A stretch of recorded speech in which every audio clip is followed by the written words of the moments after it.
radyo sa Pilipinas. Usa lang bay ang radyo. DZRH Nationwide at Radyo Natin Network ng Manila Broadcasting Company. Sa Pilipinas, iisa lang ang radyo. Serving the Philippines.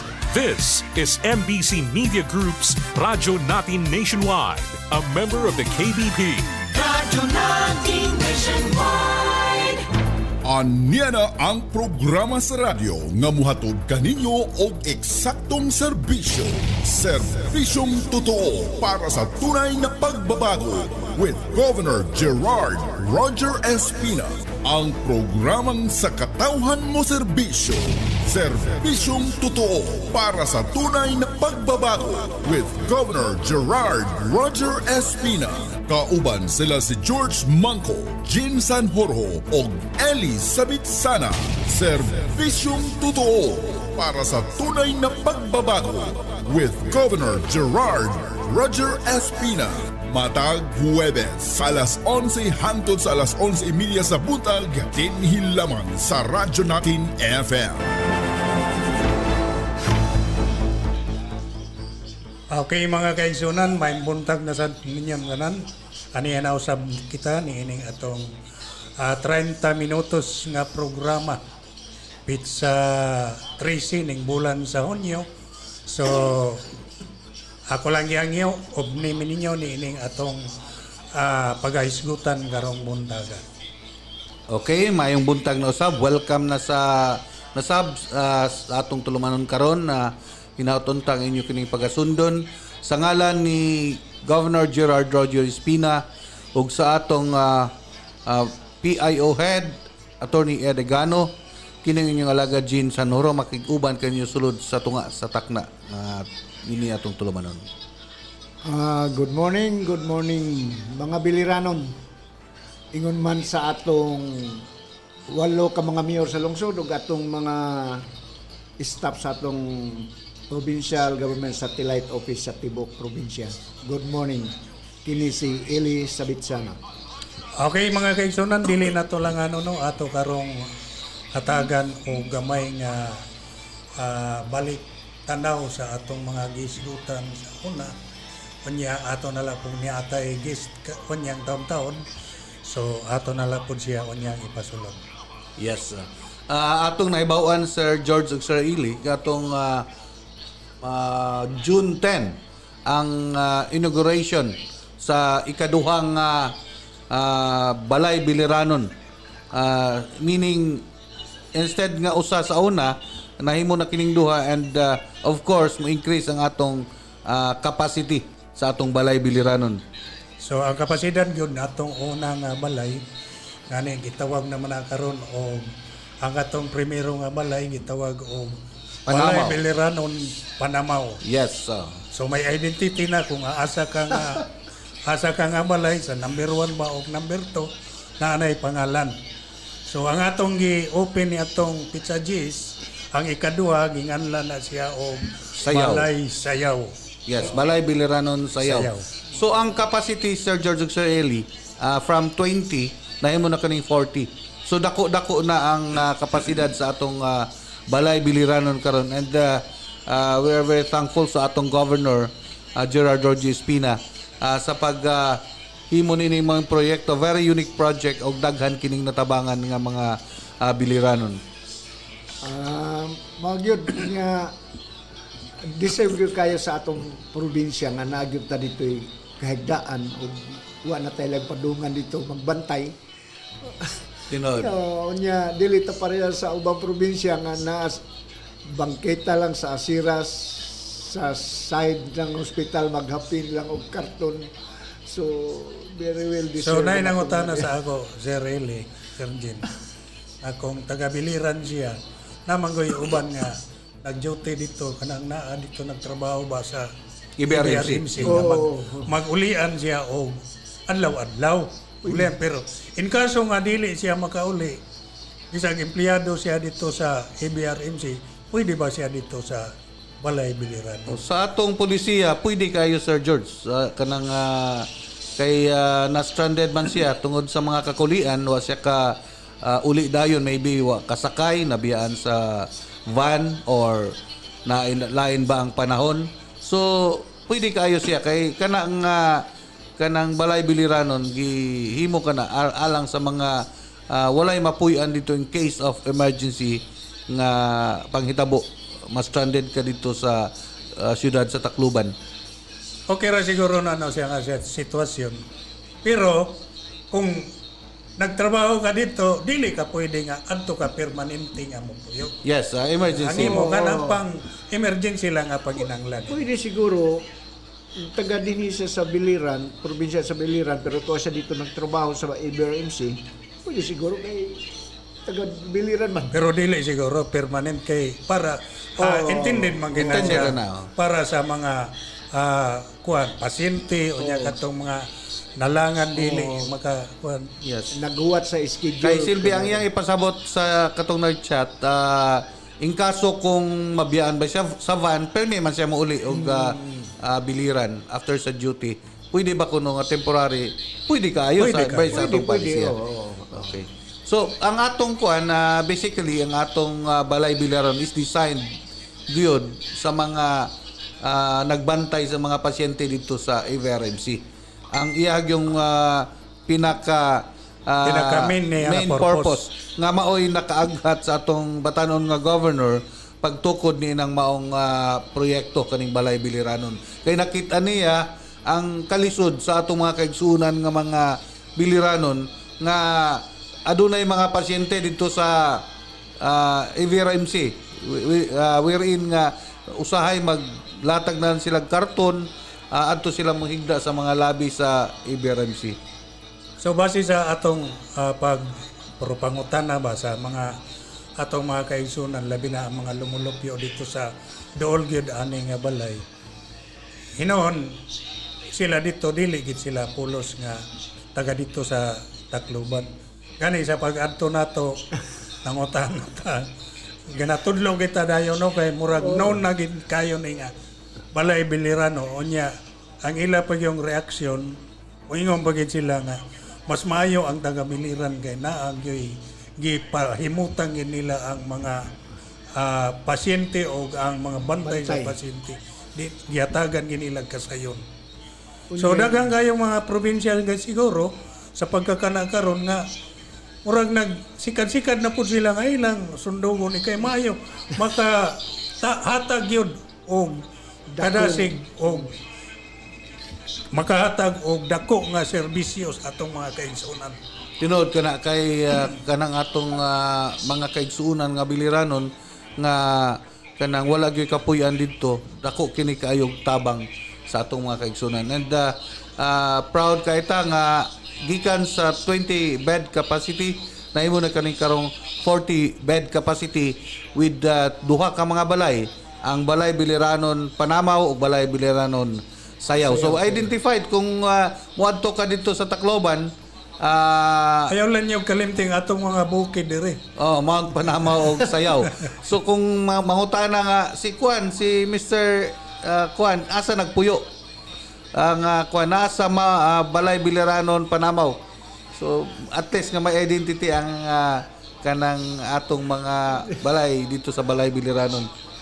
Identified kayo. Nadala gyud ang kuan sa biliran kay ang gipangana to sa balay dito ang atong mga tagas nga bukid diri sa biliran. Nya ikaduha pa siguro sa unahon na sa isip ni Gob hindi lang sa mga pasyente o mga kauban sa kasama sa pasyente, mga bantay, hindi yung mga naiwan sa bus. Na halimbawa, ang bus hanggang Tacloban lang. Hindi na makadiretso dito na sa biliran. So, pwede dito siguro. Mga standard man. Kanang mularga sa aeroplano, nabiyaan sa aeroplano, pwede siya dito. Pagkaugma na siya mo sakay. O biyahe pa ingon diri sa biliran. So, balay bilirano yun. So, dako kay gani impact ba sa atong mga kaigsunan tungod kay giuna-una man gyud sa atong batan-on nga gobernador kung do na kay pasyente gani ang atong mga pasyente naa sa government hospital kay government hospital man ang ABRMC. Ang buti pasabot kung naara ka sa gobyerno nga hospital kanang murag mga less kuan gina siya kanang Gamay ra gasto. gamay ra o Gasto. unya maura po nay maako sa atong mga tao nga mga kablas nga sama nato mao na nga gihatagan gyud ang importansya sa atong batan-on nga gobernador kini nga programa. Okay. So ato sang i-congratulate ang atong Balay Bilaranon manager si Sir George Plecerda sa pag kanang paningkamot gyud nga ma-implement kini nga mga expansion ug ang paghatag og maayong management dito sa atong Balay Bilaranon Sir George Uxaeli. So ang atong hisgutan karon, ang lain natong hisgutan mga kaigsuunan, aduna kitay kanang guest karon through phone patch lang kini. Di na ni kailan na mo nining tawhana and he is very popular din sa atong provincial government. Bisag kinsa pay governor na agi ni siya permi. Sa pagkakaroon siya ang Regional Development Council representative sa atong probinsya sa Biliran ug siya usab through the executive order of our governor, siya ang presidente sa People's Council nga giumol diha sa atong provincial government. Hello. Magandang umaga Sir June. Live Binisaya na lang, Binisaya kay Bisaya ka. Okay ka ba? Kasama. Okay Sir June, live kita karon sa atong programa Serbisyong Totoo with Gov. Gerard Roger Espina. Kauban nato karon si Sir Elizabeth Sana og si Sir George Mangko. Good morning Sir John and thank you sa imong paghatag og panahon ang makauban kanamo karon sa atong programa. May buntag sa inyo diha nga mga gwapo. Partner, good morning partner. Okay. Sir John. May buntag. Okay. Sir John, bilang kuan RDC representative sa atong probinsya sa Biliran, among na balitaan gyud, among nasundan nga fighter gyud ka dito sa Regional Development Council during sa atong mga meeting dito. So daghan unsay mga kalambuan sa mga resolution or mga kanang proyekto nga imong gipara-aprobahan dito sa atong Regional Development Council. Thank you for asking that. Kini bang problema sa ato na hinumdum ka kanang bubu kayo ang kuan sa live weight sa mga baboy sa una, di ba? Unya ang gusto ni Governor i-dadone sa RDC para mapareha sa mga uban nga lugar nga 180, 170, 190 ana. Kay sa tibuok na Region 8 ang biliran la ang green color. Pag giingon nga green color, wag yun sa ASF o African Swine Fever. Wala ta dire. Pero sa tibuok na probinsya ng Leyte, Samar, Southern Leyte, na sila yung mga munisipyo na may mga ASF talaga. Pero kita dire, wala ta dire. So, may sugot ang RDC full council sa Ormoc nga ipataas ang live weight. So, nag-meeting si Gobernador pagkahuman nga maaprubahan ng RDC, gihimo niya sa pag-meeting niya sa mga partners o hog racer sa tibuok na probinsya nga himo na 170. Matingala ka karon ka 180 na nga, 185. So, makabawi-bawi ang mga patineers, mga hog racer. Oo, tinuod na partner sa tibuok na Region 8. Kita la ang nagduso na para mo ungat ba ang presyo kay gabihan namang bubu sa una partner. So, nangyunsog na si Gobernador na it's high time nga tabangan ang mga mga hog racers. Mao gyud. Considering the fact Sir June nga mahal kayo ang mga feeds karon og mga tambal sa baboy. Grabe. Tinuod na bro. Mahal kayo ang feeds. Eksakto ra po na Sir John kay kung atong tan-awon dinhi sa lungsod sa Nabal, ang atong mga mamalitay o baboy, mugbo kayo sila og pinalitan, pero ang atong karne diya sa merkado perting mahala. Mahal pa gani siguro sa kontra sa uban nga mga lungsod. Tinuon na, Mr. Mangko, tinuon na. So, ang maayo karon, nagkuhan sila, nag-adjust po sila nga ipaubos na po para mo ko na makakita man ang mga atong hog racers makabawi-bawi ng kaunti. So it's just adjusting the price ng atong mga live weight sa baboy, and then selling diha sa market medyo bumaba naman. Mura lang na og give and take na procedure. Nya ikaduha sa partner, benefited yun ang atong mga consumer inang safe man, safe. Di ta magunahan na. Safe sila, Di ta magunahan na sakit nga baboy. Tinood kay We have to thank Dr. Apora kay hanggang ngayon may border tayo na apprehension na dili makasulod ang dili properly sanitize nga mga buyer. Ginhira sa ato ang pinakamagandang procedure na gihimo ni gobernador nga way sulod-sulod na mga walay mga proper protocol sa paglimpyo sa kanilang sakyanan. So they have to wait sa border. Dayon, kinahanglan limpyohon muna ang mga sakyanan nila bago makapamalit diri sa ato.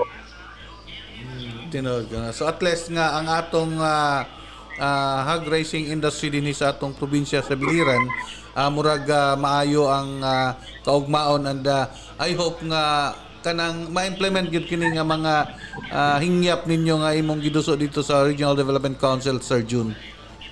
Oo, example na bro, ang atong probinsya nagingkamot gyud kabangan ang mga hog racer ato kay sobrang tao nga lugi na bubog pa ang palit o niya taas pa ang tubong, kinsa may wala ka. Oo. Okay. So ang aside from that proposal, Sir June, unsa pay uban nga mga giduso nimo ngadto sa RDC?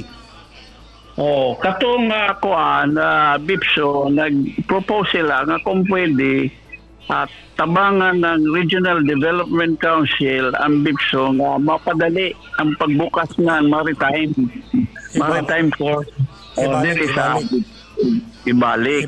So aprubahan na ng RDC Full Council nga giduso sa CHED nga tabangan, pabilisin, and hopefully baka sakali mapabilisan nila this opening school year siguro kung papalo upin natin, gigitagaan naman natin ng kopya si Congressman Jerry Boy nga i-follow up ito para ang maritime course diri sa atong mahal na universidad malukat na yun. Kay mo lang gusto na atong presidente,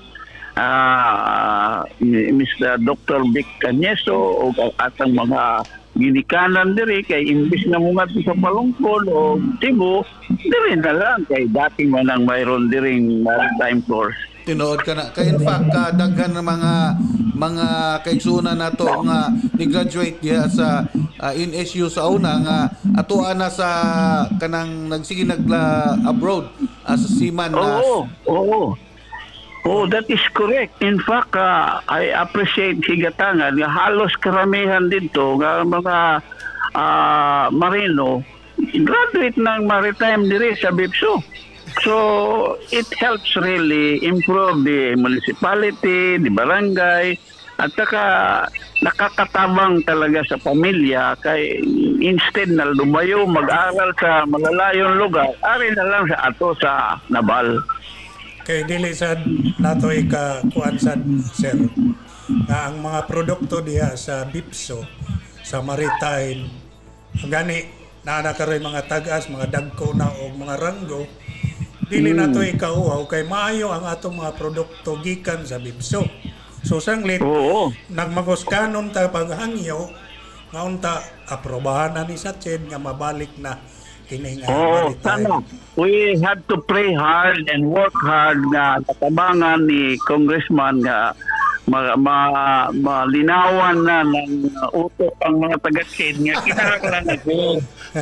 kinahanglan na gyud nga buksan na nila. Total kompleto naman, compliant naman ang Bibso. They have already complied with all the requirements by law para buksan ang maritime course. And I hope they will just open their doors to accommodate the resolution of the RDC. Kay dili baliwala kay the RDC is composed of all the agencies of government in the entire region nga nagdusuan na. Correct. Correct. Unya ikaduha sa dili laman sa maritime di focus ni Presidenta Victor kining maritime. In fact, ang ubang mga kurso diha taas ang rating sa mga passing sa board. Engineering.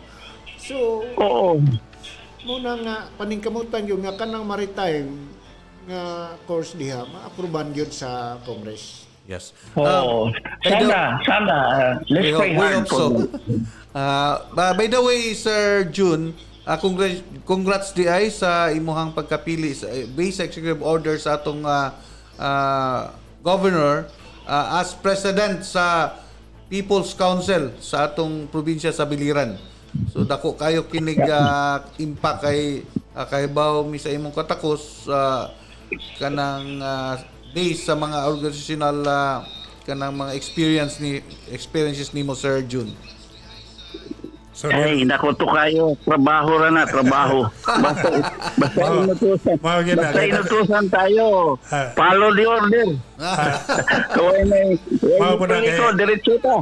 Bisa na ato mga opisyalis sa mga nagalain-lain nga mga asosasyon, dako gid kayo og pagsalig kay retired regional provincial director sa DAR. Dili ko na dili Brad tired retired lang, dili tired. Retired. May isa ni tabang si gobernador na kung pwede tanan ng mga empleyado nga taga diri sa ato sa DAR maibalik. Kay ang sangguni ang palalawigan nagduso sa RDC nag-usa ka resolution na ibalik na probinsya bilang usa ka probinsya dili satellite ng Leyte. Correct. So ang gobernador nagsulat sa RDC nga ibalik niya na total probinsya man ang Biliran. So karon gitrabaho na ni gitrabaho na ni atong mga kaibigan sa Dar. Kasi kay ako mo pero nag-away-away man diri. Sige, so actually ang atong regional office nisugot pod. So ginutuhin ba nila sa Regional Development Council na himo ng separate province ang Biliran kay may ang kwarta sa GAA sa appropriations. Meron din siyang personnel na kanya. Lamang hiniram muna ng Leyte. So sabi na namin, request lang na ibalik na yun kasi daw mga problema na mag-uuma dire. Labihan na. So, at least nga na duso na nga kanang naaprobahan ka na nga proposal Sir John sa RDC. Approve na sa RDC, tinatrabaho na ngayon sa central office. Okay man si Secretary diha. Lamang kinahanglan lang mga legal implication iniaayos na nila dito sa central office. Wow, very good. Maraming salamat, Sir John. Dako kayo ko nga pagpasalamat kung kuha na gid na nga request na to, sir. Kay ako sa ko nga apektado na kay nako igsuon nga gikan din niya nangadto siya sa region niya. Hasan ba gasto? Tinood ka na. Gasto, economically hati yung pera ng bata kay mga magkuan dito, upan ng balay, wala kailangan ibalik nila. Good. Muna gitawag na partner nga localization na ang kuan mga empleyado. Yun nga, tama ka doon. The word is localization. Tama ka doon, partner. Murag gamay na atong oras, Sir George, natay kanang daghan unta pangipkuan kang Sir Jun. Sir John, atong oras is very limited. So, mga nalamig parting statement sa imo and we're very thankful. Marami pa akong i-report. Sige. Wala na. Next time. So, parting statement sa atong mga naminaw karon, Sir John. Parte sa mga irigasyon. Last year, nakakuha tayo ng 127 million for the repair and restoration of all irrigation system nato dire. This year, mayroon na naman tayo. But I will report that on the next interview. Next time, okay. Sige, maraming salamat sa inyo, mga gwapo diha. Dagang salamat sa Sir John sa imo ang paghatag og higayon ining atong programa Okay, sige Sir John, salamat. Good morning. Salamat partner, salamat kay Gobernador. Kung dili kay Gobernador, wala ko dito sa RDC.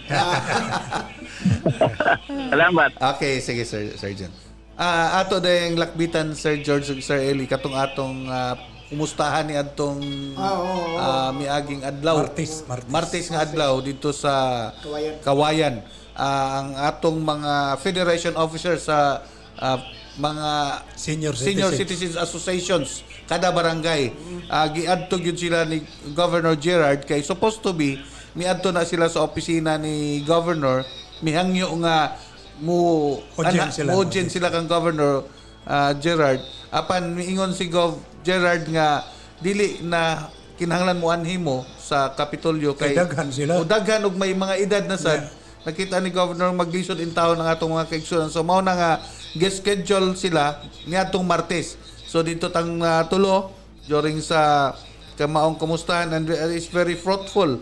Daghan kayo ang kayo ang resulta. Yes, daghan kayo ang mga paabot sa mga senior citizens president adto sa atong governor.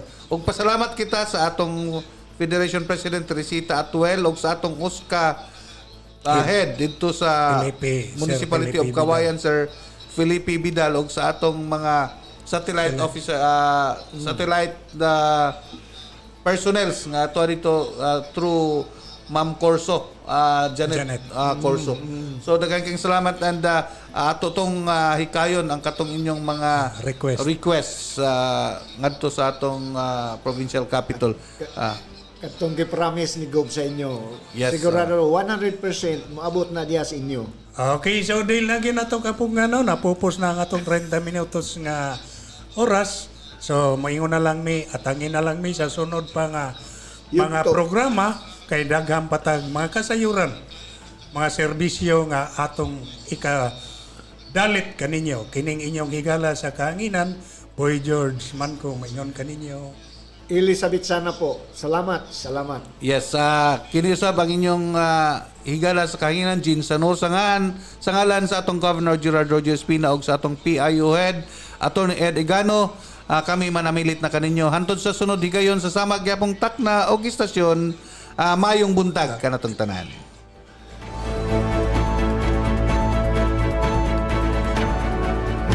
Anya na ang programa sa radyo nga muhatod kaninyo